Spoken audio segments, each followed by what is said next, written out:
Carta aos Romanos, capítulo 1. Eu, Paulo, sou um fiel escravo de Jesus Cristo, escolhido como apóstolo autorizado para proclamar o que Deus tem falado e feito. Escrevo esta carta a todos os cristãos de Roma, amigos de Deus. Os escritos sagrados trazem anúncios antigos dos profetas a respeito do Filho de Deus, que mostra suas raízes na história por ser descendente do rei Davi. Sua identidade única de Filho de Deus foi demonstrada pelo Espírito, quando Jesus foi ressuscitado dos mortos e comprovado como Messias, nosso Senhor. Por meio dele, recebemos a graça generosa de sua vida e a urgente tarefa de transmiti-la a outros, para que a recebam quando decidirem pela confiança obediente em Jesus. Vocês são quem são por causa dessa graça e do chamado de Jesus Cristo. E eu os saúdo agora pela graça generosa de Deus, nosso Pai, e do nosso Senhor Jesus, o Messias. Dou graças a Deus por meio de Jesus, por todos vocês. Faço isso em primeiro lugar porque em toda parte recebo notícias da vida de fé que vocês têm, e toda vez que as ouço, dou graças a Deus. E Deus, a quem dedico adoração e serviço, divulgando as boas notícias a respeito de seu Filho, a mensagem, sabe que quando penso em vocês em minhas orações, e isso acontece o tempo todo, expresso o desejo de que Ele prepare o caminho para que eu possa visitá-los. Quanto maior a demora, mais eu sofro. Quero muito estar aí para compartilhar o dom de Deus pessoalmente e vê-los crescer fortes diante dos meus olhos. Mas não pensem que farei isso sem querer nada em troca. Vocês têm tanto para me dar quanto eu a vocês. Por favor, amigos, não entendam mal minha dificuldade de visitá-los. Vocês não têm ideia de quantas vezes fiz planos de ir a Roma. Estou determinado a desfrutar pessoalmente a obra de Deus entre vocês, assim como em tantas outras cidades e comunidades não judaicas. Mas sempre alguma coisa atrapalha meus planos. De fato, todos, gente educada ou ignorante, sofisticada ou simples, mostram-me como dependo de todos e sou devedor a todos. Por isso não vejo a hora de encontrar vocês em Roma e pregar as maravilhosas notícias a respeito de Deus. São notícias que tenho orgulho de proclamar. Essa extraordinária mensagem que revela o magnífico plano de Deus de resgatar todos que confiam nele, começando pelos judeus, mas abrindo a porta para todos os outros povos. O modo de Deus tornar justo o ser humano se manifesta em atos de fé, confirmando o que as Escrituras dizem. Aquele que vive de modo justo diante de Deus, confiando nele, vive de verdade. Mas o furor divino é despertado pela falta de confiança do ser humano em Deus, pelos erros repetidos, pelas mentiras acumuladas e pela manipulação da verdade. Mas a verdade essencial sobre Deus é muito clara. Abram os olhos e poderão vê-la. Se analisarem com cuidado o que Deus criou, serão capazes de ver o que os olhos deles não enxergam. O poder eterno, por exemplo, e o mistério do ser divino. Portanto, ninguém tem desculpa. Vejam o que aconteceu. A humanidade conhecia Deus perfeitamente, mas deixou de tratá-lo como Deus, recusando-se a adorá-lo, e foi reduzida a um tão terrível estado de insensatez e confusão que a vida humana perdeu o sentido. Eles fingem saber tudo, mas são ignorantes sobre a vida. Trocaram a glória de Deus que sustenta o mundo por imagens baratas vendidas na feira. Então Deus se pronunciou: se é isso que vocês querem, é o que terão. Não demorou muito para que fossem viver num chiqueiro, enlameados, sujos por dentro e por fora. Tudo porque trocaram o Deus verdadeiro por um Deus falso e passaram a adorar o Deus que fizeram no lugar do Deus que os fez, o Deus a quem bendizemos e que nos abençoa. Loucura total. Então aconteceu o pior. Como se recusaram conhecer Deus, logo perderam a noção do que significa ser humano, Mulheres não sabiam mais ser mulheres. Homens não sabiam mais ser homens. Sexualmente confusos, abusaram um do outro e se degradaram. Mulheres com mulheres, homens com homens. Pura libertinagem, pois de modo algum isso pode ser amor. Mas eles pagaram caro por isso. E como pagaram? São vazios de Deus e do amor divino, perversos, infelizes e sem amor humano. Uma vez que eles não se importaram em reconhecer Deus, Deus desistiu deles e os deixou por conta própria. A vida deles agora é uma confusão só, um mal que desce ladeira abaixo. Eles tomam à força o que é alheio, são ambiciosos e caluniadores, cheios de inveja, violência, brigas e trapaças, fizeram da vida um inferno. Olhem para eles, são maliciosos, venenosos, críticos ferozes de Deus, brigões, arrogantes, gente vazia e insuportável. Mestres em criar meios de destruir vidas e revoltados contra os pais. Não passam de seres tolos, asquerosos, cruéis e intransigentes. Até parece que eles não sabem o que fazem, mas têm plena consciência de que estão cuspindo no rosto de Deus. E não se importam. Pior ainda, premiam quem faz as piores coisas com eficiência. Romanos, capítulo 2. A humanidade caiu num abismo cada vez mais fundo. Mas se você pensa que está em nível mais elevado de onde pode apontar o dedo para os outros, esqueça. Cada vez que você critica alguém, está se condenando. Você é tão errado quanto quem você critica. Criticar os outros é uma forma bem conhecida de ignorar os próprios crimes e erros. Mas Deus não é enganado tão facilmente. Ele vê através da cortina de fumaça e o responsabiliza pelo que você faz. Ou você acha que conseguiria distrair a atenção de Deus dos seus erros, apontando o dedo para os erros dos outros? Ou que por ser um Deus tão bondoso, Ele o deixaria livre de obrigações? É melhor pensar direito desde o princípio. Deus é bom, mas não é bobo. Por sua bondade, Ele nos toma pela mão e nos conduz a uma mudança radical de vida. Não há como escapar. Rejeitar Deus ou fugir dele é como jogar lenha na fogueira. Um dia o fogo intenso e alto, o julgamento justo e ardente de Deus, irá queimar tudo. Não se engane, porque no fim todos terão o que merecem. Vida de verdade para quem age do lado de Deus e fogo para quem insiste em viver como bem entende, pela lei do menor esforço. Se você age contra a sua natureza, irá se destruir. Não importa a sua origem, a sua criação ou a sua formação. Mas se você aceitar o jeito de Deus fazer as coisas, a recompensa será maravilhosa.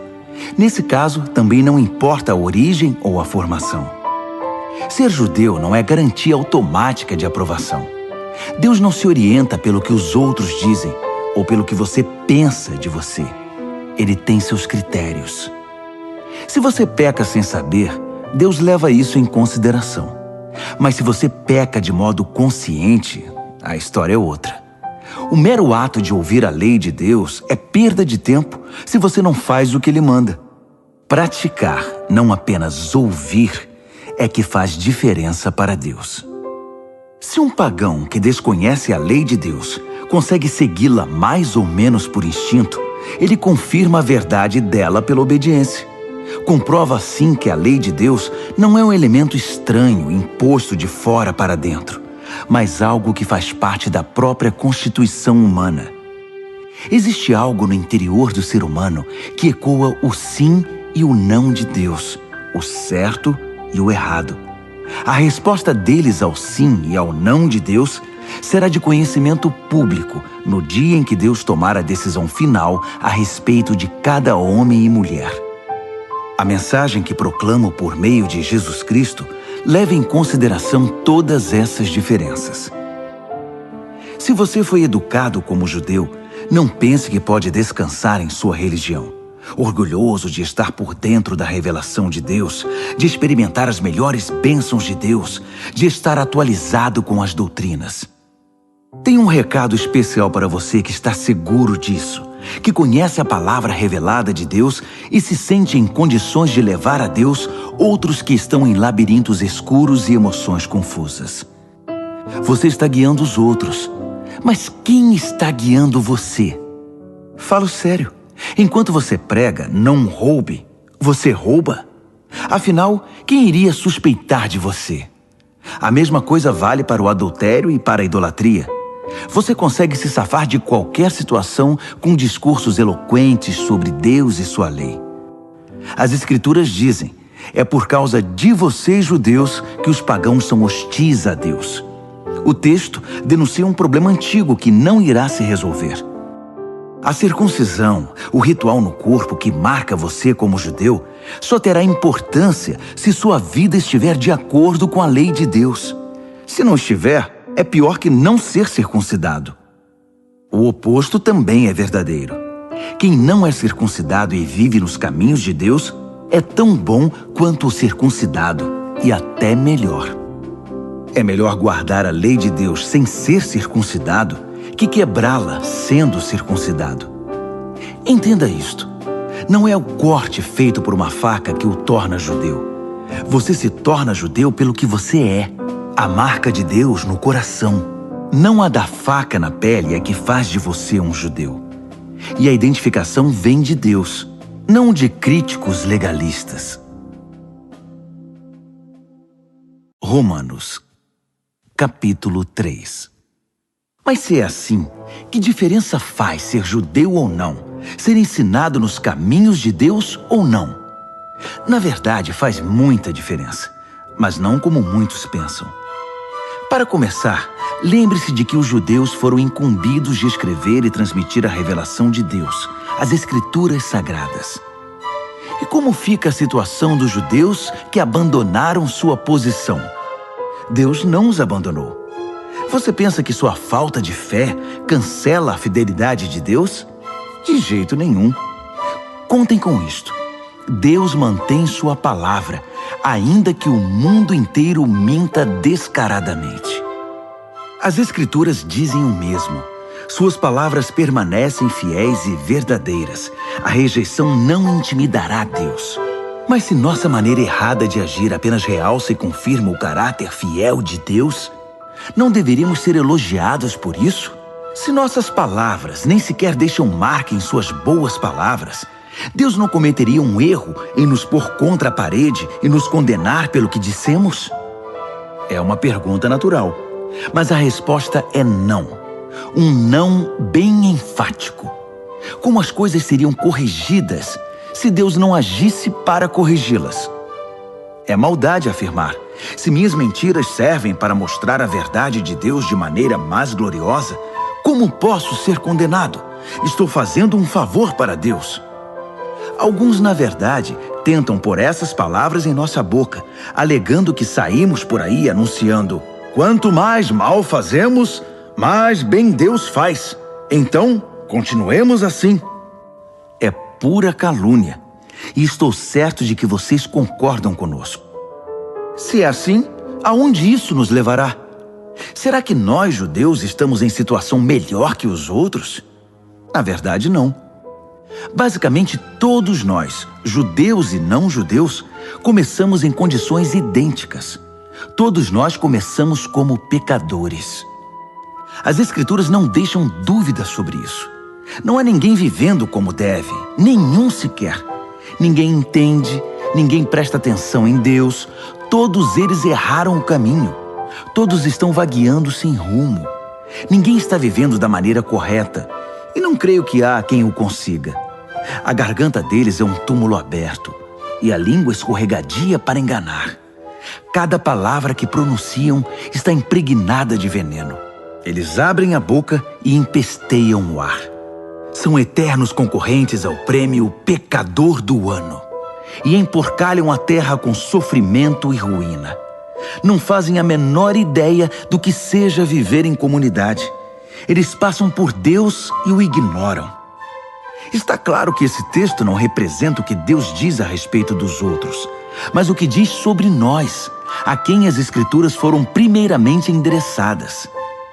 Está claro também que somos todos pecadores, cada um de nós. Estamos no mesmo barco furado com todos os outros. Nosso envolvimento com a revelação de Deus não nos deixa de bem com Ele. Isso só faz realçar nossa cumplicidade com o pecado de todos os outros. Mas agora há algo novo no horizonte. Aconteceu o que Moisés e os profetas anunciaram por tanto tempo. Deus resolveu agir para acertar as coisas sobre as quais lemos nas Escrituras por meio do que Jesus fez por nós. E não apenas por nós, mas por todos os que creem nele, pois nisso não há diferença entre nós e eles. Uma vez que nós e eles reunimos esse longo e lamentável registro como pecadores e provamos que somos incapazes de viver a vida gloriosa que Deus deseja para o ser humano, Deus resolveu fazer isso por nós. Por pura graça generosa, Ele decidiu acertar nossa situação com Ele. Um presente do céu. Ele nos retirou da confusão em que estávamos e nos restaurou para fazer de nós o que Ele sempre quis que fôssemos. E Ele o fez por meio de Jesus Cristo. Deus sacrificou Jesus no altar do mundo para purificar o mundo do pecado. A fé nele nos deixa limpos. Deus decidiu, sob o olhar de todos, deixar o mundo numa situação aceitável diante dele por meio do sacrifício de Jesus, finalmente cuidando dos pecados que ele havia suportado com tanta paciência. Isso não só está claro, mas acontece agora. É história atual. Deus consertou a situação e também agora permite que vivamos em sua justiça. Portanto, como fica o orgulho judeu com seus supostos direitos? Anulado? Sim, anulado. O que aprendemos é o seguinte: Deus não reage ao que nós fazemos. Nós é que reagimos ao que Deus faz. Finalmente conseguimos entender. Nossa vida se acerta com Deus e com os demais quando o deixamos acertar a situação, não quando tentamos fazer tudo sozinhos, com orgulho e ansiedade. E como fica a orgulhosa alegação judaica de termos o monopólio de Deus? Anulada também. Deus é o Deus do judeu e de quem não é judeu. Como poderia ser diferente se há apenas um Deus? Deus resolve a situação de todos que aceitam o que Ele fez e disso participam. Tanto os que seguem nosso sistema religioso, quanto os que nunca ouviram falar da nossa religião. Mas ao mudar nosso foco do que nós fazemos para o que Deus faz, não anulamos a rigorosa guarda das regras e leis que Deus estabeleceu? De modo algum. Quando adotamos o estilo de vida condizente com essa reconciliação, nós as confirmamos. Romanos, capítulo 4. Pois bem, como encaixar o que sabemos a respeito de Abraão, nosso primeiro pai na fé, nessa nova maneira de enxergar as coisas? Se Abraão tivesse sido aprovado por Deus pelo que fez, ele poderia ter recebido crédito. Mas o que temos é a história de Deus, não a de Abraão. Assim lemos nas Escrituras. Abraão participou do que Deus fez por ele e isso foi decisivo. Ele acreditou que Deus podia torná-lo justo, em vez de apelar para a própria justiça. Se você dá duro e faz um bom trabalho, merece o pagamento. Ninguém pode dizer que seu pagamento é um presente. Mas se você percebe que a tarefa está muito além da sua capacidade, algo que só Deus pode fazer e confia que Ele o fará, volto a dizer, algo que você jamais conseguirá fazer, não importa como e quanto trabalhe. Essa confiança em Deus é o que o deixa numa situação aceitável diante dele, por causa de Deus. Pura graça. Davi confirma esse modo de ver as coisas ao afirmar que quem deixa Deus consertar a situação sem insistir em querer fazer algo no processo é um homem feliz. Feliz é aquele cujos crimes são perdoados, cujos registros dos pecados são apagados.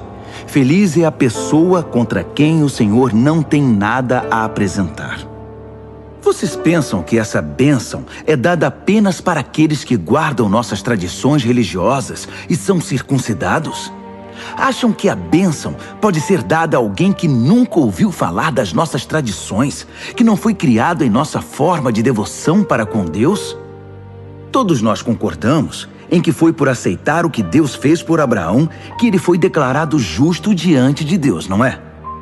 Agora pensem, essa declaração foi feita antes ou depois que ele fosse marcado pelo rito pactual da circuncisão? Sabemos que foi antes. Isso significa que ele se submeteu à circuncisão como evidência e confirmação do que Deus havia feito muito antes de torná-lo plenamente aceitável.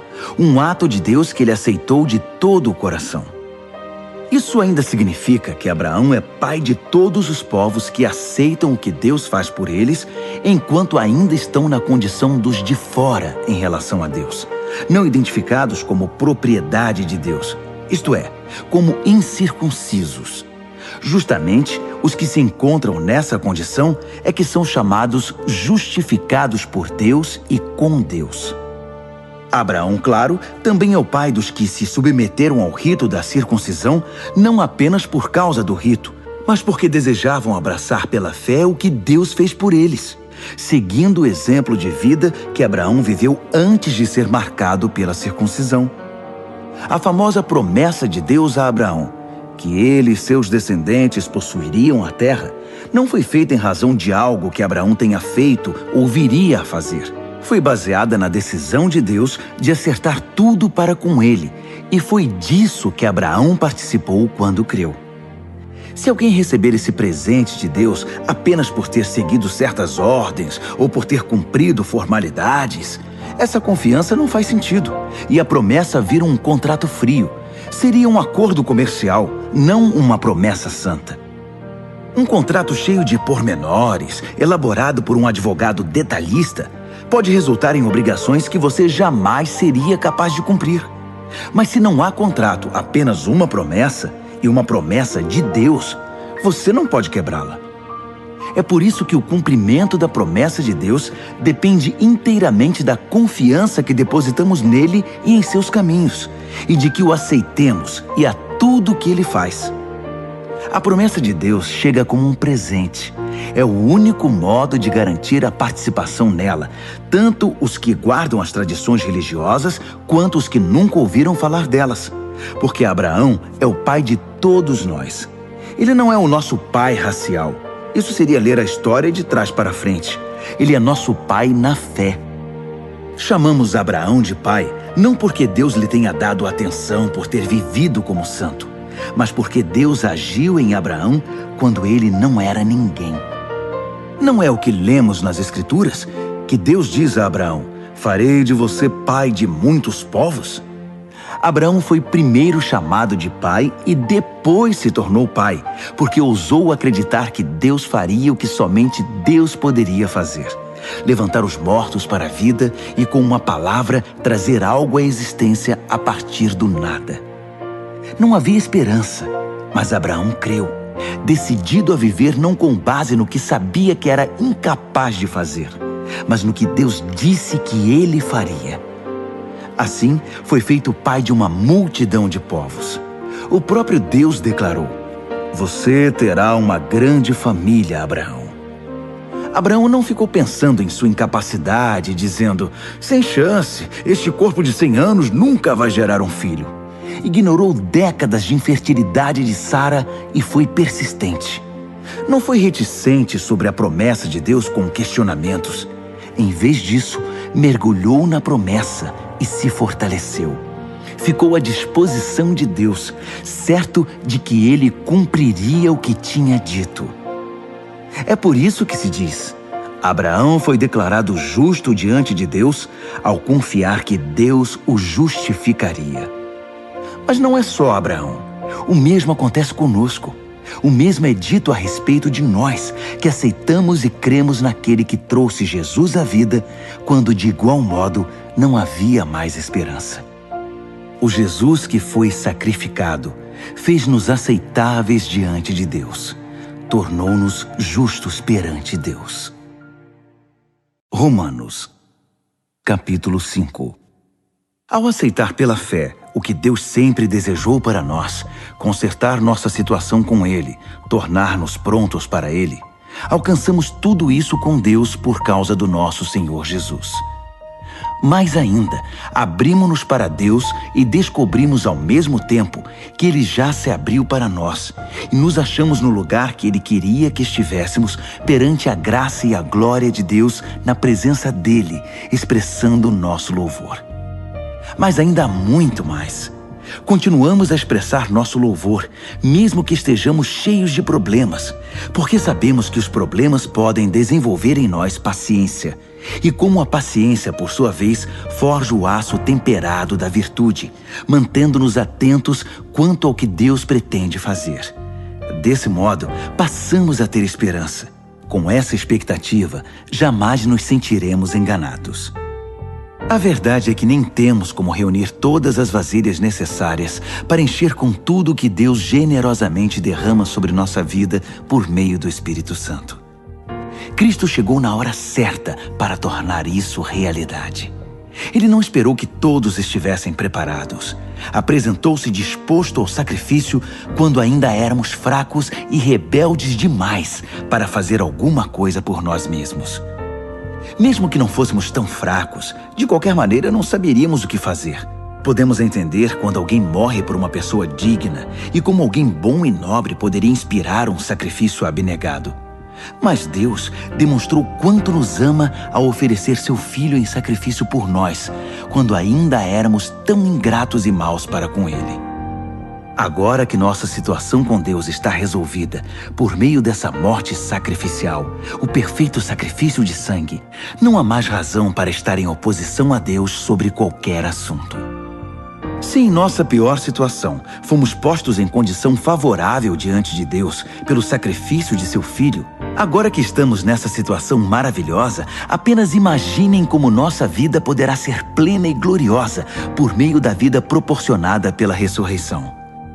Agora que já desfrutamos esta maravilhosa amizade com Deus, não nos contentaremos com meras declarações formais, mas cantaremos louvores a Deus por meio de Jesus, o Messias.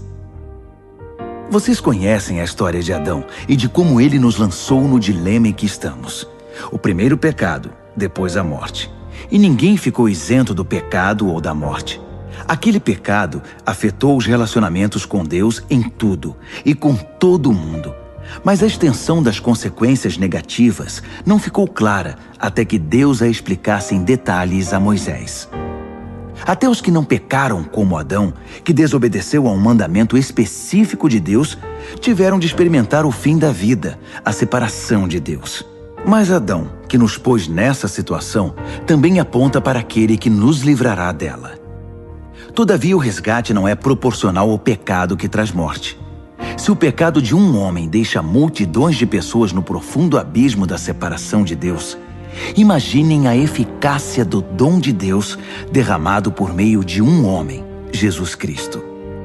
Não há comparação entre o pecado que traz morte e esse generoso dom gerador de vida. A sentença pronunciada sobre aquele pecado foi a morte, mas sobre os muitos pecados que se seguiram veio a sentença de vida. Se a morte obteve supremacia pelo erro de um homem, imagine o que pode fazer a extraordinária recuperação de vida que agarramos com ambas as mãos, esse dom de vida extravagante, essa restauração total providenciados pelo homem Jesus Cristo. Aqui está um resumo de tudo. Assim como uma única pessoa errou e nos deixou todo esse problemão com o pecado e a morte, também uma única pessoa fez o que era certo e nos livrou de tudo isso. Mais que apenas nos livrar do problema, ele nos trouxe para a vida. Um homem disse não a Deus e afundou muita gente no erro. Outro homem disse sim a Deus e consertou tudo o que estava errado. Tudo que a lei contra o pecado conseguiu fazer foi produzir mais gente que desrespeitasse a lei. Mas o pecado não teve nem tem chance de competir contra o perdão poderoso que chamamos graça. Na disputa entre o pecado e a graça vence com facilidade. Tudo que o pecado pode fazer é nos ameaçar com a morte. Já a graça, uma vez que Deus está consertando as coisas por meio do Messias, nos convida à vida. Uma vida que continua para sempre, que jamais terá fim. Romanos, capítulo 6. O que vamos fazer então? Continuar pecando para que Deus continue perdoando? É claro que não. Se já deixamos o país onde o pecado é soberano, como poderemos ainda viver na velha casa que tínhamos lá? Ou vocês não perceberam que abandonamos aquilo tudo para sempre? É o que acontece no batismo. Ao entrar na água, deixamos para trás o velho país do pecado. Quando saímos da água, entramos num novo país, o da graça, uma nova vida numa nova terra. É isso que o batismo nessa vida em Jesus significa. Quando somos mergulhados na água, é como o sepultamento de Jesus. Quando somos levantados da água, é como a ressurreição de Jesus. Erguemo-nos para um mundo cheio da luz do nosso Pai. E assim, podemos ver por onde estamos indo, no novo país da graça soberana. Mas claro que isso é impossível. Nosso velho modo de viver foi pregado na cruz com Cristo, um fim decisivo para aquela vida miserável de pecado. Não estamos mais à mercê do convite do pecado. Cremos que se estamos incluídos na morte de Cristo, que venceu o pecado, estamos incluídos também em sua ressurreição, que nos traz vida. Sabemos que quando Jesus foi levantado dos mortos, isso foi um sinal de que a morte não seria mais o destino final. Nunca mais ela terá a última palavra. Quando Jesus morreu, ele levou o pecado consigo. Agora vivo, ele traz Deus a nós. De agora em diante devemos pensar assim: o pecado fala uma língua morta que nada significa para nós. Deus fala a nossa língua materna e entendemos cada palavra. Vocês estão mortos para o pecado e vivos para Deus. Foi o que Jesus fez. Isso significa que vocês devem conduzir a vida de um modo que não deem oportunidade ao pecado. Não deem a ele nenhuma chance. Evitem até as mínimas coisas que estejam ligadas com o antigo modo de viver. Abracem de todo o coração e em tempo integral o modo de Deus agir. Lembrem-se de que vocês foram ressuscitados. O pecado não pode mais ditar as regras da vida de vocês. Afinal, vocês não estão mais vivendo sob a velha tirania. Estão vivendo na liberdade de Deus. Agora, se estamos livres da velha tirania, podemos viver como quisermos? Uma vez que estamos livres na liberdade de Deus, podemos fazer o que nos vier à cabeça? De jeito nenhum. Vocês sabem por experiência própria que certos atos baseados numa suposta liberdade acabam destruindo a liberdade. Ofereçam-se ao pecado, por exemplo, e será o último ato livre de vocês. Mas ofereçam-se aos caminhos de Deus e jamais perderão a verdadeira liberdade. Durante a vida inteira, vocês deixaram o pecado ditar as regras. Mas graças a Deus, vocês começaram a ouvir um novo Senhor, cujas ordens os deixam livres para viver na liberdade dele. Falo da liberdade para facilitar a compreensão. Vocês com certeza se lembram do tempo em que faziam o que queriam, sem se importar com os outros nem com Deus, e a vida só piorava enquanto a liberdade diminuía. Quanta diferença agora! Vocês vivem na liberdade de Deus, com a vida restaurada, crescendo em santidade. Durante todo o tempo em que vocês faziam o que queriam, ignorando Deus, nem se preocupavam em pensar ou viver de modo correto, nem cogitavam fazer pelo menos alguma coisa certa. Mas isso era a liberdade? O que ganharam com isso? Nada de que possam se orgulhar agora, não é? Aonde isso os levou? A um beco sem saída. Mas agora que encontraram a verdadeira liberdade, não precisam mais ouvir as exigências do pecado. Vocês descobriram o prazer de ouvir Deus falando com vocês. Que bela surpresa! Uma vida plena, restaurada, integrada no presente, com muito mais vida a caminho. Trabalhem para o pecado por toda a vida e seu pagamento será a morte. Mas o dom de Deus é vida real, eterna, proporcionada por Jesus nosso Senhor. Romanos, capítulo 7. Amigos, vocês não devem ter nenhum problema para entender isto, pois conhecem a lei, como ela funciona e como afeta apenas quem está vivo. Por exemplo, uma mulher casada é legalmente unida ao marido enquanto ele vive, mas se ele morrer, ela está livre. Se viver com outro homem enquanto o marido está vivo, sem dúvida ela será adúltera. Mas se ele morrer, ela está livre para se casar com outro homem, sem crise de consciência e sem que ninguém a desaprove. Portanto, meus amigos, isso é semelhante ao que aconteceu com vocês. Quando Cristo morreu, ele tomou sobre si todo aquele modo de vida dominado por regras e o deixou no túmulo.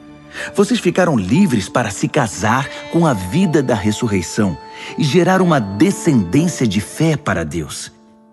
Enquanto vivíamos aquele antigo modo de vida, fazendo o que bem entendíamos, o pecado produzia os frutos que o antigo código da lei gerou em nós, o que nos deixou ainda mais rebeldes. Por fim, tudo o que geramos foi morte. Mas agora que não estamos mais acorrentados ao casamento dominador do pecado, livres daqueles regulamentos opressivos, estamos livres para viver uma vida nova na liberdade de Deus. Alguém pode dizer, se o código da lei era tão mau assim, ele não era melhor que o pecado. Não é verdade. O código da lei tinha uma função legítima.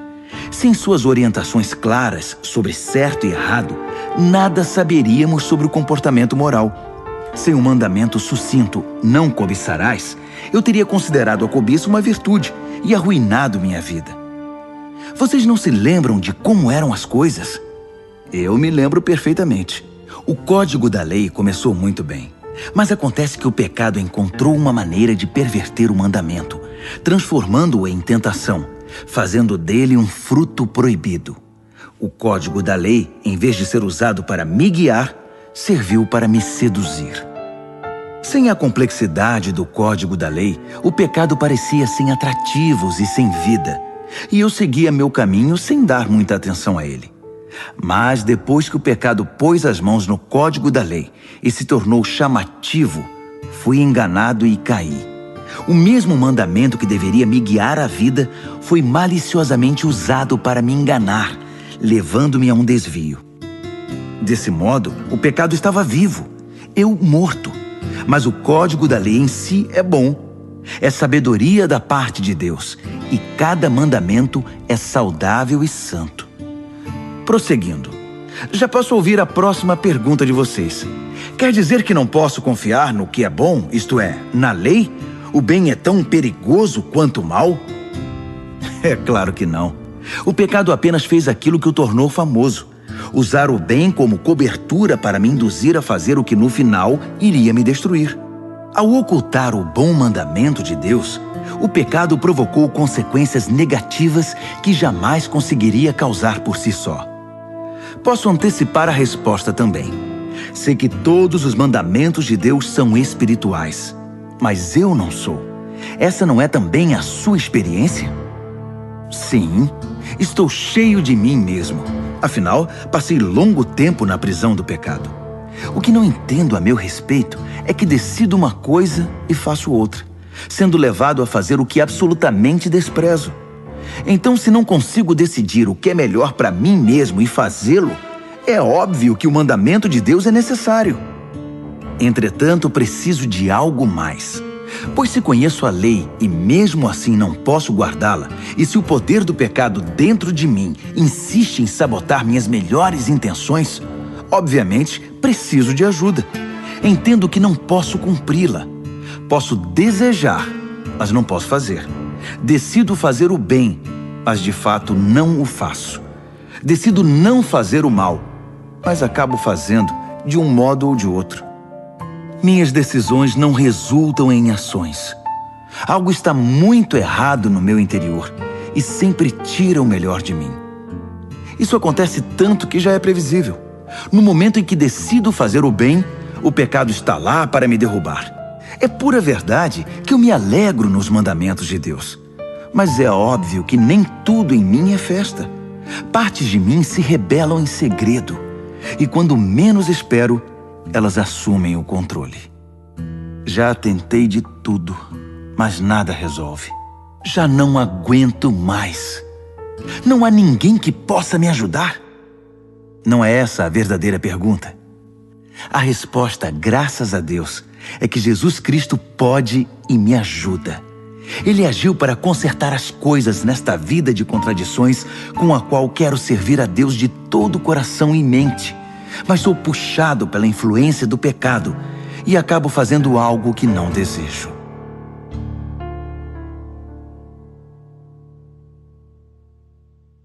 Romanos, capítulo 8.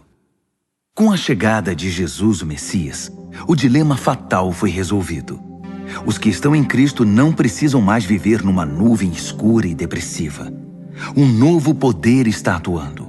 O Espírito da vida em Cristo, como um vento forte, limpou totalmente o ar, libertando vocês de uma tirania brutal nas mãos do pecado e da morte. Deus acertou em cheio quando enviou seu Filho. Não tratou do problema como algo distante e sem importância. Em seu Filho, Jesus assumiu pessoalmente a condição humana, entrou na confusão da humanidade que vive em conflito para consertar as coisas de uma vez por todas. O código da lei, enfraquecido pela natureza humana fragmentada, jamais poderia ter feito isso. A lei acabou usada como paliativo para o pecado, nunca para a cura completa. E agora o que o código da lei pede, mas que não conseguiríamos cumprir por nós mesmos, é que em vez de redobrar nossos esforços, simplesmente aceitemos o que o Espírito está fazendo em nós. Os que pensam que podem fazê-lo por si mesmos terminam obcecados por medir sua força moral, mas sem resultados na vida real. Os que confiam na ação de Deus descobrem que o Espírito de Deus está neles, vivendo e respirando Deus. Ficar obcecado consigo mesmo nessa questão é entrar num beco sem saída. Quem olha para Deus é levado para um campo aberto, a uma vida livre, espaçosa. Direcionar o foco para si mesmo é o oposto de se concentrar em Deus. Qualquer pessoa absorvida em si mesma passa a ignorar Deus e acaba pensando mais nela que em Deus. Ignora quem Deus é e o que Ele está fazendo. E Deus não gosta de ser ignorado. Mas se o próprio Deus está em vocês, dificilmente irão pensar mais em vocês mesmos que nele.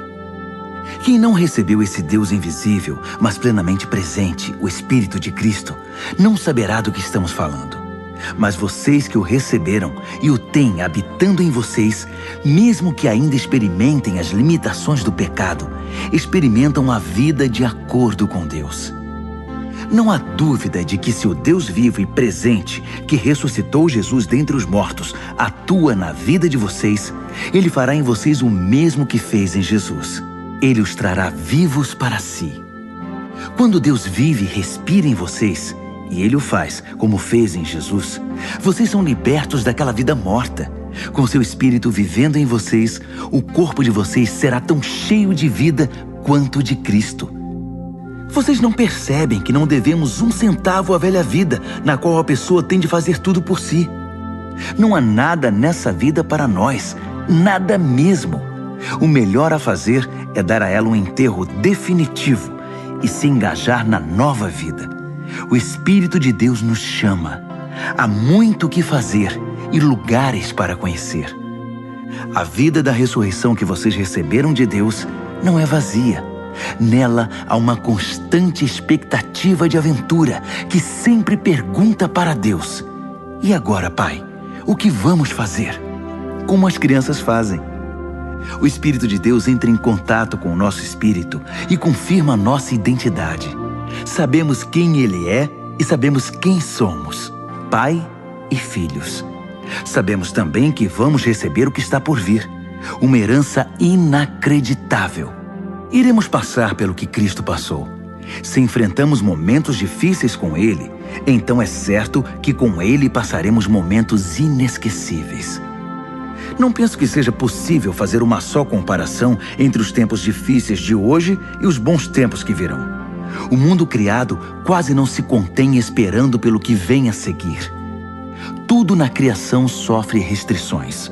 Deus a controla até que todas as criaturas estejam prontas e possam ser libertadas para os tempos gloriosos que virão. Enquanto isso, a alegria aumenta com a expectativa. Tudo ao nosso redor observa uma criação grávida. Os tempos difíceis de dor neste mundo são apenas dores de parto. Mas isso não é apenas ao nosso redor, é também dentro de nós. O Espírito de Deus está nos impulsionando por dentro. Nós também sentimos as dores de parto. Nosso corpo estéril e sem vida deseja a libertação plena. É por isso que esperar não nos diminui, assim como a espera não diminui a gestante. Na verdade, é uma espera que nos faz sentir grandiosos. Naturalmente não vemos o que nos causa isso, mas quanto mais esperamos, mais nos sentimos assim, e mais alegre se torna a nossa expectativa.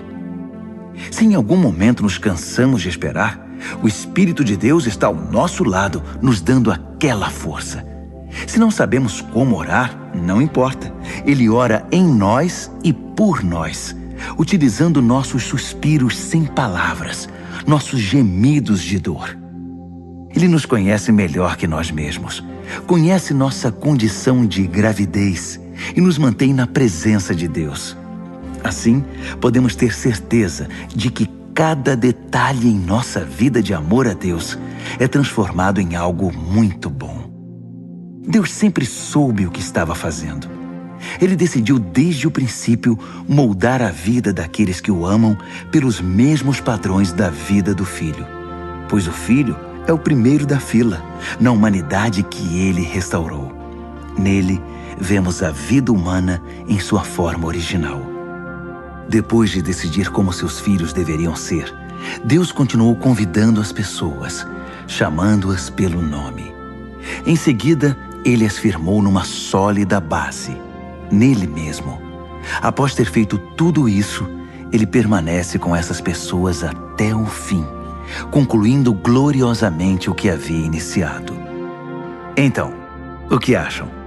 Deus está ao nosso lado, assumiu nossa condição e se expôs ao pior quando enviou o próprio Filho.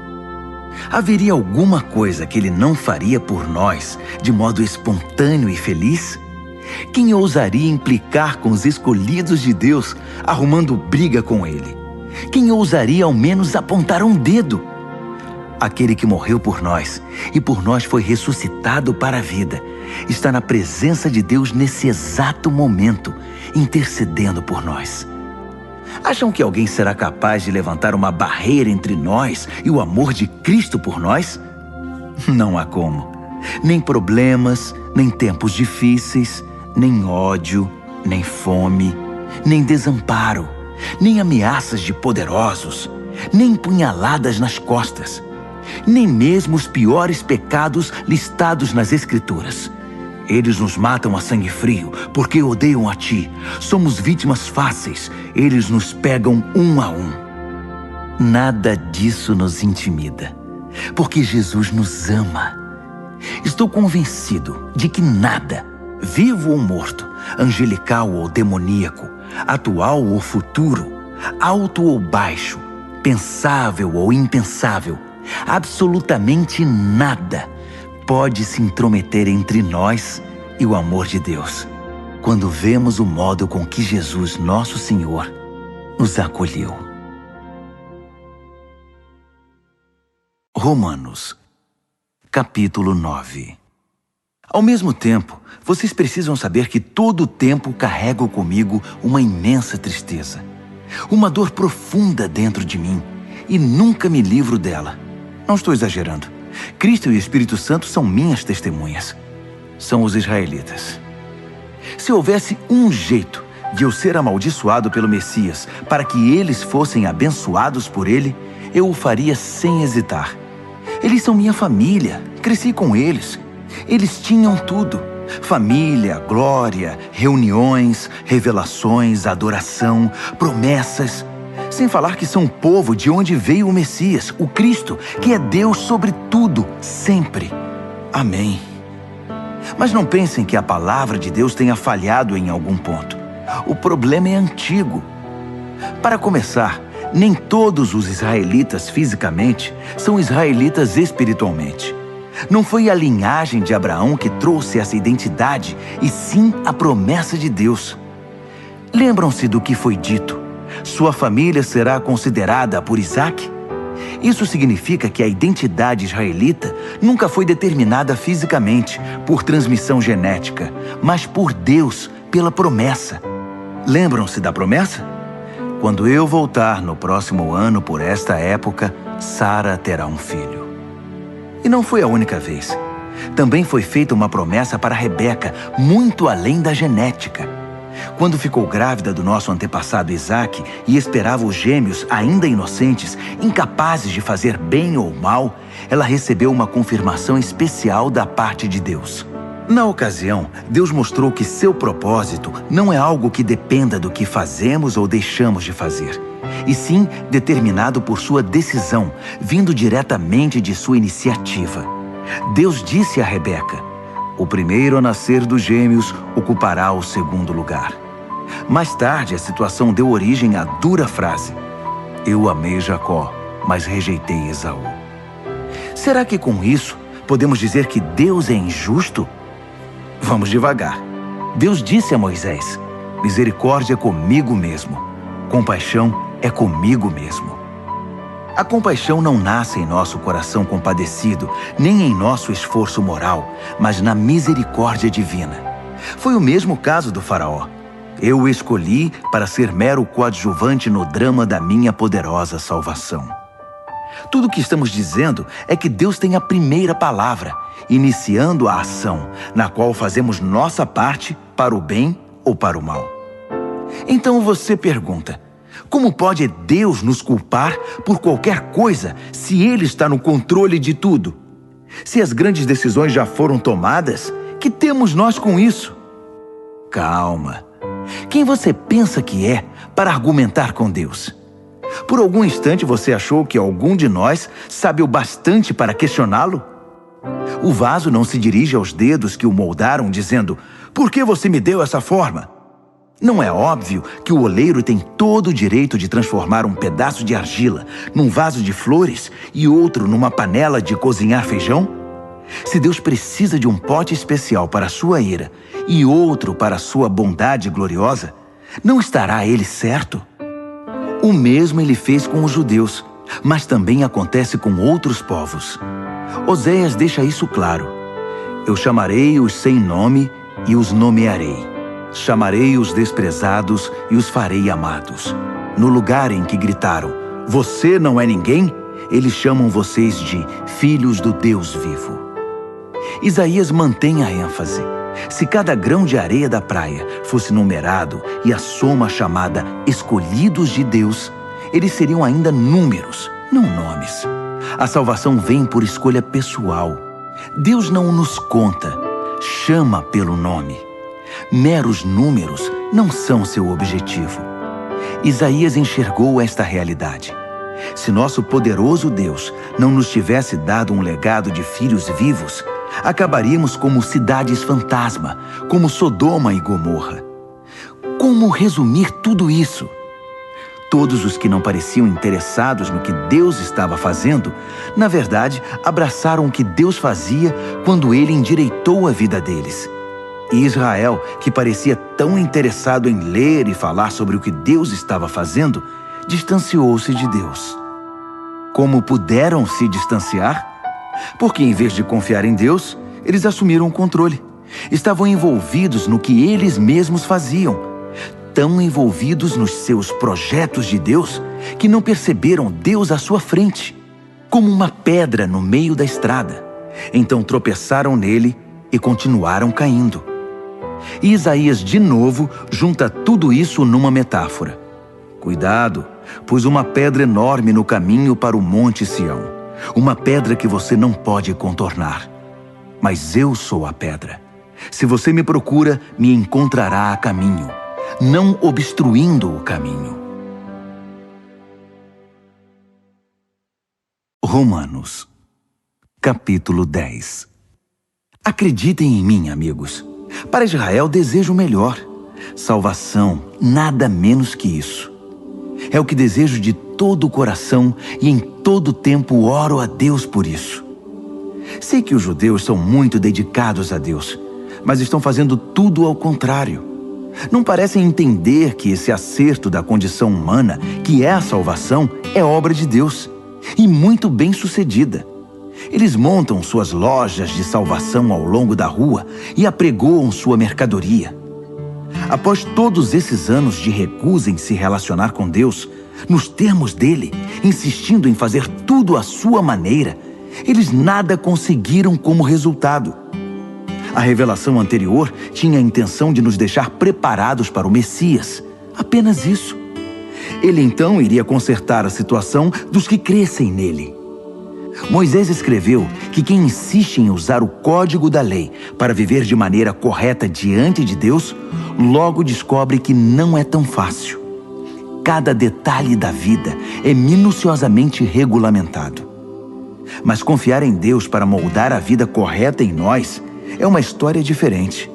Não se trata de uma escalada perigosa até os céus ou de uma perigosa descida ao abismo para trazer de lá o Messias. Então, o que exatamente Moisés estava dizendo? A palavra que salva está bem aqui, tão próxima quanto a língua da boca, tão próxima quanto o coração do peito. É a palavra da fé, que aceita que Deus trabalhe e acerte as coisas para nós. Essa é a essência da nossa pregação. Diga a Deus as palavras de boas-vindas. Jesus é meu Senhor. Receba de corpo e alma a obra de Deus, seu agir em nós, como no ato de ressuscitar Jesus. É isso. Você não está fazendo nada. Está simplesmente pedindo ajuda a Deus e confiando nele para que ele o faça. Salvação é isso. Com todo o seu ser, você aceita o agir de Deus para consertar a situação e pode dizer em alto e bom som: Deus acertou tudo entre mim e ele. As Escrituras garantem: ninguém que confie em Deus de todo o coração irá se arrepender disso. Isso não mudou. Não importa qual seja o antecedente religioso de alguém. O mesmo Deus é por todos nós, agindo do mesmo modo, com incrível generosidade para com todos os que buscam sua ajuda. Todo aquele que clamar, socorro Deus, alcançará ajuda. Mas como o povo pedirá ajuda se não sabe em quem confiar? E como saberão em quem confiar se nunca ouviram falar do único que é digno de confiança? E como poderão ouvir se ninguém contar a vocês? E como alguém contará a vocês, a não ser que alguém o envie? É por isso que as Escrituras exclamam: uma visão de tirar o fôlego, uma imensa multidão anunciando a todos as coisas maravilhosas de Deus. Mas nem todos estão preparados para ver, ouvir e agir. Isaías perguntou o que todos nós em algum momento perguntamos: Deus, será que alguém se importa? Será que alguém está ouvindo ou acreditando numa única palavra de tudo isso? A questão é a seguinte: antes de crer, você tem de ouvir. E a não ser que a palavra de Cristo seja pregada, não há nada para ouvir. Mas não são inúmeras as oportunidades que Israel tem de ouvir e entender o que está acontecendo? Inúmeras, eu disse. As vozes dos pregadores se foram pelo mundo, sua mensagem pelos 7 mares da terra. Então, a grande pergunta é: por que Israel não entendeu que não tinha espaço nessa mensagem?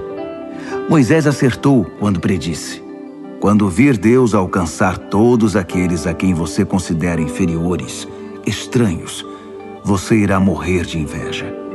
Quando vir Deus alcançar os povos que você considera ignorantes espirituais, você vai ficar furioso. Isaías ousa pronunciar as seguintes palavras de Deus: povos me encontraram e me receberam.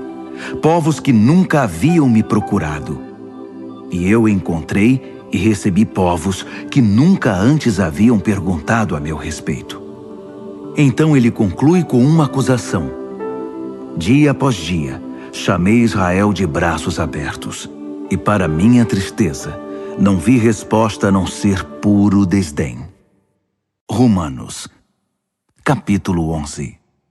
Será que isso significa que Deus está tão farto de Israel que não quer mais nada com eles? É claro que não. Lembrem-se de que quem escreve estas coisas é um israelita, um descendente de Abraão, da tribo de Benjamim. Mais judeu, impossível. Não estamos, portanto, falando de rejeição. Deus está muito envolvido com Israel. Investiu demais nesse povo para desistir agora. Elias, angustiado por causa desse mesmo Israel, clamou em oração.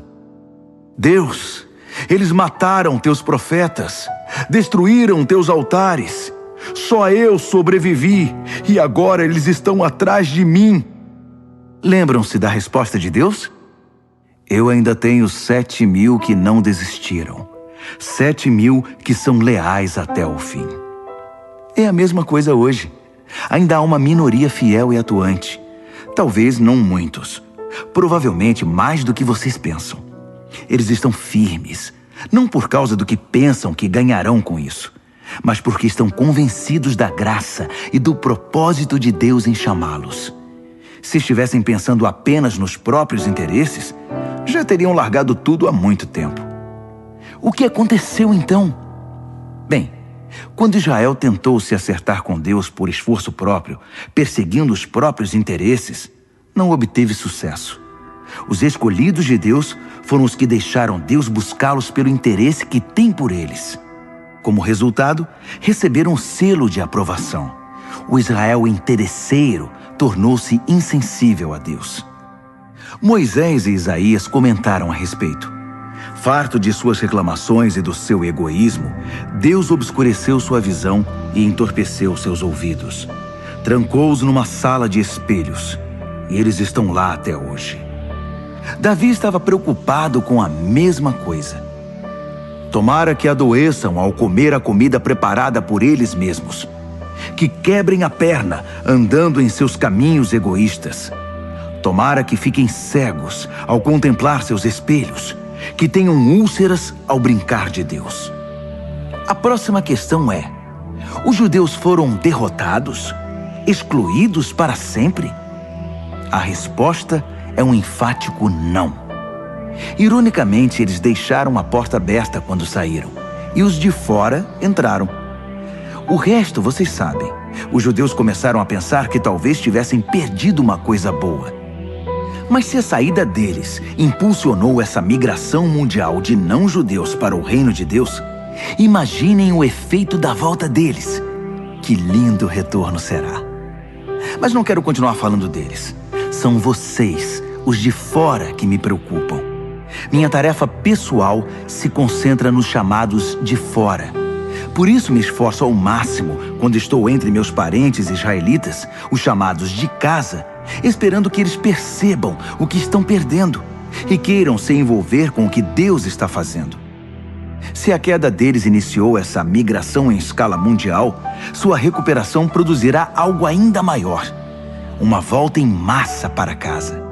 Se a primeira coisa que os judeus fizeram, ainda que prejudicial para eles, resultou no bem de vocês, pensem no que acontecerá quando eles acertarem o passo. Tudo isso provém de uma raiz santa, plantada e cuidada por Deus. Se a raiz principal da árvore é santa, há espaço para frutos santos. Alguns ramos foram podados, e vocês, ramos de oliveira selvagem, foram enxertados. Mas o fato de vocês serem alimentados pela raiz santa e rica em nutrientes não os autoriza a tripudiar sobre os ramos podados. Lembrem-se de que vocês não estão alimentando a raiz. Ela é que está alimentando vocês. Assim é possível dizer: outros ramos foram podados para que eu pudesse ser enxertado. Muito bem, mas eles foram podados porque eram dispensáveis. não mais ligados pela fé e pelo compromisso com a raiz. A única razão pela qual vocês estão na árvore é porque o enxerto de vocês pegou quando creram e porque vocês estão ligados à raiz que nutre a fé. Por isso, não fiquem vaidosos. Sejam humildes e prontos em relação à raiz que os mantém verdes e vivos. Agora, se Deus não pensou 2 vezes para podar os ramos naturais, por que hesitaria em cortar vocês? Ele o faria sem vacilar. Fiquem atentos ao amor bondoso e à terrível severidade que coexistem em Deus. Misericórdia zero para os ramos mortos, bondade total para os enxertados. Mas não considerem só a bondade. No momento em que virar ramo morto, vocês serão cortados. E não se sintam superiores aos ramos podados que caíram ao chão. Se eles saírem do estado de morte, poderão muito bem ser enxertados outra vez. Deus pode fazer isso. Ele é capaz de enxertos milagrosos. Porque se Ele pôde enxertar vocês, ramos cortados de uma árvore qualquer, numa das árvores do pomar, Ele não terá dificuldade de enxertar de volta na árvore de origem ramos que cresceram nela. Alegrem-se por estar na árvore e esperem o melhor para os outros. Quero ser o mais claro possível, amigos. O assunto é complicado. É fácil interpretar errado o que está acontecendo e, com arrogância, presumir que vocês são a realeza e eles apenas o povão excluído. Mas não é assim. Essa dureza da parte de Israel em relação a Deus é temporária e tem o efeito de permitir o acesso de todos os que estão de fora, de modo que, por fim, a casa se encha. Antes do fim de tudo, haverá um Israel aperfeiçoado. Está escrito: um campeão virá das montanhas de Sião. Ele purificará a casa de Jacó. E esse é meu compromisso com o meu povo: a remoção dos seus pecados. Enquanto vocês ouvem e abraçam as boas notícias da mensagem, fica parecendo que os judeus são inimigos de Deus. Mas visto da perspectiva de longo alcance do propósito abrangente de Deus, eles continuam sendo os mais antigos amigos de Deus. Os dons e o chamado de Deus têm garantia total. Jamais são cancelados. Houve uma época, não muito tempo atrás, em que vocês estavam separados de Deus. Mas depois, os judeus fecharam a porta para Deus e houve uma abertura para vocês. Agora, eles estão de fora, mas com a porta aberta para vocês, eles têm ainda a opção de voltar. De algum modo, Deus permite que todos nós conheçamos o que é estar de fora, para que Ele, pessoalmente, possa abrir a porta e nos receber de volta. Vocês, por acaso, já viram algo que se compare à graça generosa de Deus ou à sua profunda sabedoria? É algo acima da nossa compreensão, que jamais entenderemos. Há alguém que possa explicar Deus? Alguém inteligente o bastante para lhe dizer o que fazer? Alguém que tenha feito a ele um grande favor? Ou a quem Deus tenha pedido conselho? Tudo dele procede. Tudo acontece por intermédio dele. Tudo termina nele. Glória para sempre. Louvor para sempre. Amém. Amém. Amém.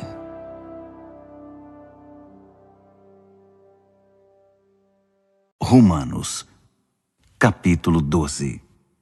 Portanto, com a ajuda de Deus, quero que vocês façam o seguinte: entreguem a vida cotidiana, dormir, comer, trabalhar, passear, a Deus, como se fosse uma oferta. Receber o que Deus fez por vocês é o melhor que podem fazer por Ele. Não se ajustem demais à sua cultura, a ponto de não poderem pensar mais. Em vez disso, concentrem a atenção em Deus. Vocês serão mudados de dentro para fora. Descubram o que Ele quer de vocês e tratem de atendê-lo. Diferentemente da cultura dominante, que sempre os arrasta para baixo ao nível da imaturidade, Deus extrai o melhor de vocês e desenvolve em vocês uma verdadeira maturidade. Ao escrever para vocês, Sinto profunda gratidão por tudo que Deus me deu, especialmente pela responsabilidade que tenho por vocês. Vivendo assim, como cada um de vocês em pura graça, é importante que não tenham um conceito errado de vocês mesmos, achando que têm alguma bondade para apresentar a Deus. Não, é Deus quem concede tudo a vocês. O único modo de nos entendermos é pelo que Deus é e pelo que Ele faz por nós, não pelo que somos e fazemos por Ele. Assim, somos como as várias partes do corpo humano. Cada parte tem seu significado no corpo, visto como um todo, mas não o contrário. O corpo de que estamos falando é o corpo formado pelas pessoas escolhidas por Cristo.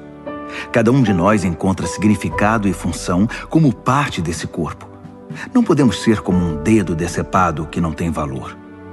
Então, desde que estejamos ligados às outras partes constituídas de maneira genial e funcionando maravilhosamente no corpo de Cristo, sejamos o que fomos feitos para ser, sem inveja ou sentimento de superioridade sobre os outros, sem tentar ser algo que não somos. Se você prega, limite-se a pregar a mensagem de Deus.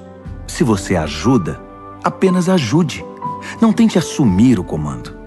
Se você ensina, apegue-se ao ensino. Se você tem a capacidade de encorajar, tome cuidado para não se tornar autoritário. Se você recebeu alguma posição de responsabilidade, não manipule. Se você foi chamado para ajudar gente em angústia, fique de olhos abertos e seja rápido em responder. Se você trabalha com os desamparados, não se permita ficar irritado ou deprimido por causa deles. Mantenha o sorriso. Amem de verdade, não de maneira fingida. Evitem o mal ao máximo. Apeguem-se ao bem como puderem. Sejam bons amigos que amam profundamente.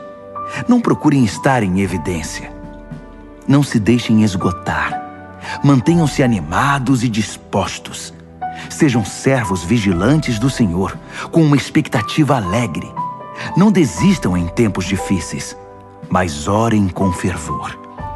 Ajudem os cristãos necessitados e pratiquem a hospitalidade. Abençoem os inimigos. Não haja maldição em suas palavras. Riam quando seus amigos estiverem alegres. Chorem com eles quando estiverem tristes. Ajudem-se uns aos outros.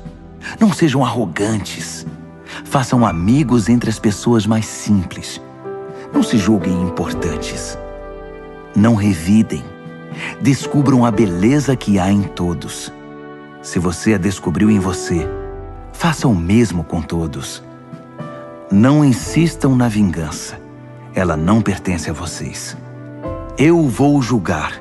Eu vou cuidar disso, diz Deus. As Escrituras recomendam que se você vir seu inimigo com fome, ofereça-lhe um bom almoço. Se estiver com sede, dê-lhe de beber. Sua bondade irá surpreendê-lo. Não permita que o mal vença em sua vida, mas vença o mal com a prática do bem. Romanos, capítulo 13. Sejam bons cidadãos. Todos os governos estão abaixo de Deus. Se há paz e ordem, é ordem de Deus. Então vivam de modo responsável como cidadãos. Se forem irresponsáveis para com o Estado, estarão sendo irresponsáveis para com Deus, e Deus pedirá contas disso. As autoridades constituídas só serão uma ameaça se desobedecerem. Os cidadãos decentes não têm o que temer. Querem estar em boa situação com o governo? Sejam cidadãos responsáveis, e o governo trabalhará a seu favor. Mas se vocês desobedecem às leis o tempo todo, cuidado. Os guardas não estão aí apenas para serem admirados por seus uniformes. Deus também tem interesse em manter a ordem e os usa para isso. Portanto, vivam com responsabilidade, não apenas para evitar a punição, mas por ser a maneira certa de viver. É por isso também que vocês pagam impostos, para que a ordem seja mantida. Cumpram suas obrigações como um cidadão. Paguem seus impostos. paguem suas contas, respeitem seus superiores. Não façam dívidas, a não ser a imensa dívida de amor que vocês têm uns para com os outros. Quando vocês amam uns aos outros, estão cumprindo a lei, o código da lei. Não durma com uma pessoa casada, não tire a vida de ninguém, não pegue o que não é seu, não fique o tempo todo desejando o que você não tem. E todos os outros nãos que você pensar se resume nisto. Ame o próximo como a você mesmo. Você não faz nada errado quando ama o próximo. Adicione tudo ao código da lei e a soma total sempre dará amor. Mas cuidem para não serem absorvidos pelas obrigações diárias a ponto de perderem tempo e se distraírem de Deus. A noite está quase acabando. O dia vai raiar. Estejam atentos ao que Deus está fazendo. Ele está dando os últimos retoques na obra de salvação que começou quando cremos. Não podemos desperdiçar as preciosas horas do dia em futilidades, preguiça, distração, brigas e disputas. Saiam da cama e vistam-se. Não desperdicem o tempo, nem se demorem esperando até o último minuto. Revistam-se de Cristo e estejam preparados. Romanos, capítulo 14. Recebam de braços abertos os irmãos que não veem as coisas como vocês. Não os atropelem toda vez que eles fizerem ou falarem algo com o qual vocês não concordam, mesmo quando parecer que eles são fortes nas opiniões, mas fracos na fé. Tratem-nos com gentileza. Por exemplo, uma pessoa viajada pode muito bem estar convencida de que pode comer de tudo que há na mesa, enquanto o outro, com uma formação diferente, pode pensar que o certo é ser vegetariano. Mas como ambos são convidados à mesa de Cristo, não seria desagradável se um começasse a criticar o que o outro comeu ou deixou de comer? Afinal, Deus convidou ambos para a sua mesa. O que você vai fazer? Cortá-los da lista de convidados? Ou interferir nesse amor de Deus que a todos recebe? Se há correções a serem feitas ou lições a serem aprendidas, Deus pode lidar com elas sem sua ajuda. Digamos que alguém pense que determinados dias devem ser considerados sagrados, enquanto o outro pensa que todos os dias são iguais. Há boas razões para cada opinião. A verdade é que cada um é livre para seguir as convicções da consciência. O que importa em tudo isso é que se você guarda um dia sagrado, guarde-o por causa de Deus. Se você come carne, coma-a para a glória de Deus e agradeça a Ele pela picanha. Se você é vegetariano, coma vegetais para a glória de Deus e agradeça-lhe pelos brócolis. Nenhum de nós tem permissão para legislar nesses assuntos. É a Deus que vamos prestar contas, de tudo e em tudo, na vida e na morte, a ninguém mais. Foi por isto que Jesus viveu e morreu e depois viveu outra vez, para se tornar nosso Senhor sobre tudo, da vida à morte, e nos libertar das pequenas tiranias de cada um. Além do mais, o que você vai ganhar ao criticar um irmão? E quando você é tolerante com uma irmã? Preciso dizer que isso faz você parecer um tolo ou algo pior. Afinal, um dia todos nós iremos nos ajoelhar para sermos julgados na presença de Deus. Sua crítica ou sua tolerância não vão melhorar sua situação nem um pouco. Leiam vocês mesmos o que as Escrituras dizem. Tão certo como eu vivo e respiro, Deus diz, todo joelho se dobrará na minha presença. Toda língua dirá a pura verdade, que eu, e somente eu, sou Deus. Portanto, parem de se preocuparem indevidamente com os outros. Você já tem bastante com o que se preocupar, cuidando da própria vida diante de Deus. Deixem de lado a atitude de querer decidir o que é certo para o outro. Preocupem-se em não se intrometer na vida dos outros, tornando a vida mais difícil do que já é. Estou convencido, Jesus me convenceu, de que tudo é santo em si mesmo. Nós, pelas nossas atitudes ou palavras, é que podemos contaminar as coisas. Se vocês confundem os outros, fazendo do que as pessoas comem um campo de batalha, Já perderam aquela amizade, aquele amor. Lembrem-se de que foi por essas pessoas que Cristo morreu.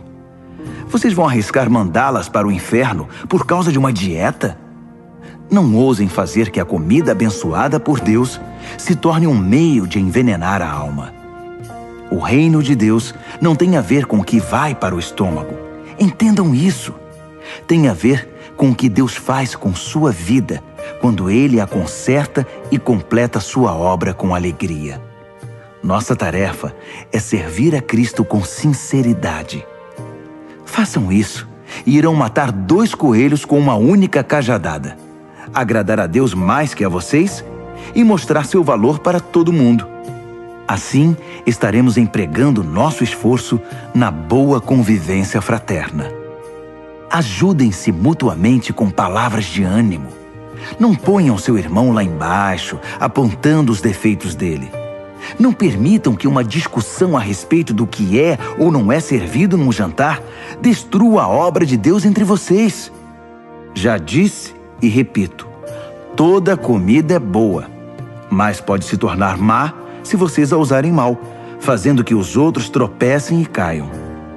Quando vocês se sentarem para comer, a preocupação principal não deve ser alimentar-se, mas compartilhar a vida de Jesus. Portanto, sejam sensíveis e educados com os outros que estão à mesa. Não comam, façam ou falem nada que interfira na livre troca de amor cristão. Cultivem o relacionamento com Deus, mas não o imponham aos outros. Vocês serão felizes se seu comportamento e sua fé forem coerentes. Mas se não estão seguros, se percebem que estão agindo de modo incoerente com o que creem, às vezes tentando impor sua opinião ou apenas agradar, vocês estão errados. Se seu modo de viver não condiz com o que vocês creem, então está errado. Romanos, capítulo 15. Aqueles de nós que forem mais fortes e capazes na fé têm o dever de ajudar os que são vacilantes. Não devem fazer apenas o que for conveniente. Se temos força é para servir, não para ganhar prestígio. Cada um de nós precisa se preocupar com o bem-estar alheio, sempre perguntando: como posso ajudar? Foi o que Jesus fez. Ele não facilitou as coisas para si mesmo, evitando os problemas alheios, mas sempre estava disposto a ajudar. Assuma os problemas dos problemáticos. Assim as Escrituras apresentam a questão. Ainda que isso tenha sido registrado nas Escrituras há muito tempo, estejam certos de que foi escrito para nós. Deus quer que o seu chamado firme e permanente, combinado com o conselho caloroso e pessoal das Escrituras, venham a nos caracterizar, mantendo-nos alerta para o que Ele vier a fazer. Que o nosso Deus fiel, imutável, pessoal e caloroso desenvolva a maturidade em vocês, de modo que possam estar um ao lado do outro, assim como Jesus se põe ao lado de cada um de nós. Então seremos um coral. Não apenas nossa voz, mas nossa vida cantará um hino maravilhoso, em perfeita harmonia ao Deus e Pai do nosso Senhor Jesus Cristo. Portanto, estendam a mão e acolham uns aos outros para a glória de Deus. Jesus fez. Agora é a vez de vocês. Sendo fiel aos propósitos de Deus, Jesus estendeu a mão aos judeus de maneira especial, de modo que as velhas promessas feitas aos antepassados se tornassem verdadeiras para eles. Como resultado, os não-judeus foram alcançados pela misericórdia e agora podem demonstrar gratidão a Deus. Pensem em todos os textos das Escrituras que se cumprem no que fazemos. Por exemplo, então vou reunir os que são de fora no cântico de um hino. Vou cantar ao seu nome. E esta: vocês, os de fora e os de dentro, alegrem-se juntos. E outra vez: povos de todas as nações, celebrem a Deus. Todas as cores e raças, deem louvor sincero. E a palavra de Isaías: eis a raiz do nosso antepassado Jessé, progredindo na terra e tornando-se uma grande árvore. alta o bastante para que todos em toda parte a vejam e tenham esperança. Que o Deus da esperança viva encha vocês de alegria e paz, para que a vida de vocês se encha da energia vivificante do Espírito Santo e transborde de esperança. Pessoalmente, estou bastante satisfeito com o que vocês são e com o que estão fazendo. Parecem bem orientados e bastante motivados, capazes de guiar e orientar uns aos outros. Então, queridos amigos, não tomem minha linguagem ousada e dura como crítica. Não estou criticando, apenas destacando quanto preciso da ajuda de vocês para levar adiante esta tarefa específica que Deus me deu, esta obra evangélica e sacerdotal de servir às necessidades espirituais dos não-judeus, para que eles possam ser apresentados como oferta aceitável a Deus e se tornem íntegros e santos pelo Espírito Santo de Deus. Olhando para o que já foi feito e o que tenho observado, devo dizer que estou muito satisfeito. No contexto de Jesus, eu diria até orgulhoso, mas apenas nesse contexto. Não tenho interesse em dar a vocês um relato pormenorizado das minhas aventuras. Apenas as palavras e os atos de Cristo no presente, poderosos e transformadores para mim, que desencadearam uma resposta de fé entre os de fora. Nesses caminhos, tenho pregado a mensagem de Jesus, desde Jerusalém até o noroeste da Grécia. Tenho tido o cuidado de levar a mensagem apenas aos lugares nos quais Jesus ainda não é conhecido e adorado, seguindo o que está escrito: aqueles a quem nunca se falou a respeito dele, estes irão vê-lo. Os que nunca ouviram falar dele, estes receberão a mensagem. É por isso que estou demorando tanto para visitar vocês. Mas agora que não há mais trabalho pioneiro a ser feito nessas regiões, e como há muitos anos desejo ir vê-los, estou finalmente planejando minha visita.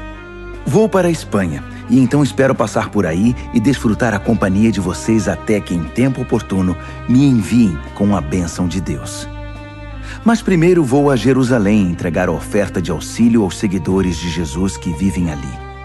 Os gregos, em todo o caminho dos macedônios no norte até os da Acaia no sul, decidiram fazer uma coleta para os cristãos pobres de Jerusalém. Fizeram isso com prazer, mas também era obrigação deles. Percebendo que usufruíam os dons espirituais que generosamente vinham da comunidade de Jerusalém, era o dever deles aliviar aquela pobreza. Tão logo eu entregue pessoalmente a cesta de frutos, parto para a Espanha, fazendo uma parada em Roma para ver vocês. Minha esperança é que essa minha visita se torne uma grande bênção de Cristo. Queridos amigos, tenho um pedido. Orem por mim. Orem fervorosamente comigo e por mim. A Deus o Pai, pelo poder do nosso Senhor Jesus e pelo amor do Espírito, para que eu seja liberto da cova dos leões dos descrentes na Judéia. Orem também para que minha oferta de auxílio aos cristãos de Jerusalém seja aceita no mesmo espírito em que foi recolhida. Assim, querendo Deus, irei até vocês com um coração leve e ansioso pelo consolo da companhia de vocês. O Deus da paz seja com todos vocês. Amém. Romanos, capítulo 16. Recebam bem nossa amiga Febe, que está a serviço do Senhor com a hospitalidade pela qual nós cristãos somos conhecidos. De todo o coração eu a recomendo, bem como sua obra. Ela é uma representante central da igreja de Cencreia. Ajudem-na em tudo o que ela pedir. Febe merece tudo o que fizerem por ela, pois já ajudou muita gente, até mesmo a mim. Saúdem Priscila e Áquila, que têm trabalhado lado a lado comigo servindo Jesus. Eles arriscaram a vida por minha causa, e não sou o único que é agradecido a eles. Todos os grupos de cristãos não-judeus também devem muito a esse casal, para não falar da igreja que se reúne na casa deles. Saúdem meu querido amigo Epêneto. Ele foi o primeiro seguidor de Jesus na província da Ásia. Saudações a Maria, como ela tem trabalhado por vocês. Saudações aos meus primos Andrônico e Júnias. Houve uma vez que compartilhamos uma cela de prisão. Eles já seguiam Cristo antes de eu me converter. Ambos são líderes destacados. Saudações a Amplíato, meu bom amigo na família de Deus. Saudações ao Urbano, nosso companheiro na obra de Cristo, e ao meu bom amigo Estaques. Saudações a Apeles, um verdadeiro e aprovado veterano no caminho de Cristo. Saudações à família de Aristóbulo. Saudações ao meu primo Herodião. Saudações a Trifena e Trifosa, mulheres prontas em servir o Senhor. Saudações a Pérside, amiga querida que tanto tem trabalhado em Cristo. Saudações a Rufo, um escolhido do Senhor, e a sua mãe. Ela tem sido também uma querida mãe para mim. Saudações a Asíncreto, Flegonte, Hermes, Pátrobas, Hermas e também às famílias deles. Saudações a Filólogo, Júlia, Nereu e sua irmã, e Olimpas, e a todos os seguidores de Jesus que vivem com eles. Abraços santos para todos. Todas as igrejas de Cristo enviam suas saudações mais calorosas. Amigos, um conselho final. Estejam atentos com relação aos que extraem algo do ensinamento que vocês aprenderam e depois o usam para criar confusão. Evitem essas pessoas. Elas não têm intenção de viver para o Senhor. Estão aqui pelo que podem obter e falam de modo piedoso para enganar os ingênuos. E como nunca houve dúvida acerca da honestidade de vocês quanto a essas questões, eu não poderia estar mais orgulhoso de vocês.